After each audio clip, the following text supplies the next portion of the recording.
طول. الكلمة اللي بتطلع مننا لولادنا دي بتعمل تراكمات.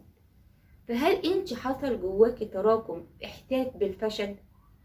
اه، يعني كذا مرة مثلا لما اكون مثلا يقولولي انت فاشلة كده، فاقول خلاص انا هقعد اذاكر عشان انجح واجيب درجة كويسة يفرحوا بيا.